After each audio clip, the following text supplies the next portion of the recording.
हमर पियावा गइल परदेस रे कैसे कटी होली में ससुरवे के देश रे। हमर पियावा गइल परदेस रे कैसे कटी होली में ससुरवे के देश रे। देवर लइके निहारे लकेश रे कैसे कटी होली में ससुरवे के देश रे।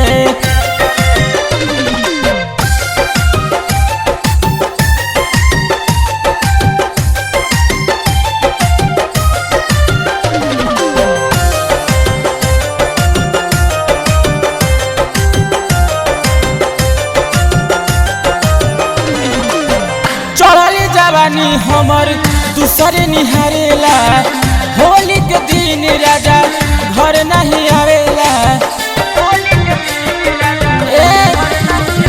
हाँ चढ़ली जवानी हमर दूसरे निहारेला होली के दिन राजा घर नहीं आवेला।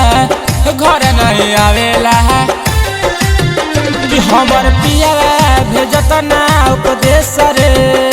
हमर पियावा भेजत ना उपदेश रे कैसे कटी होली में ससुरवे के देश रे।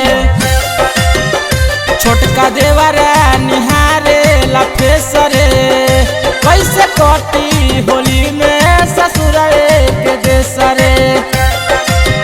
तो कैसे कटी होली में ससुरवे के देश रे।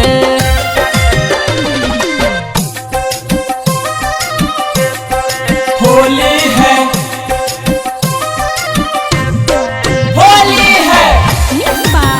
अलबेला रिकॉर्डिंग स्टूडियो इमामगंज।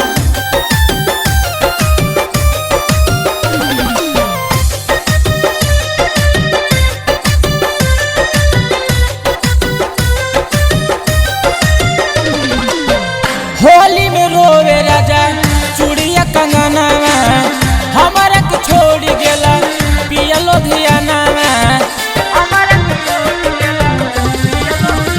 हाँ होली में रोवे राजा चूड़िया कंगना हमारा के छोड़ गेला पियलो धियाना।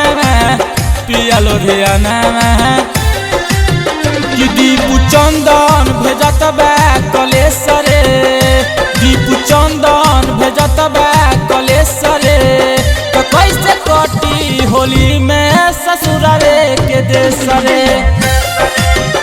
छोटका देवरा निहारे लफेस रे कैसे कटी होली में ससुरवे के देश रे।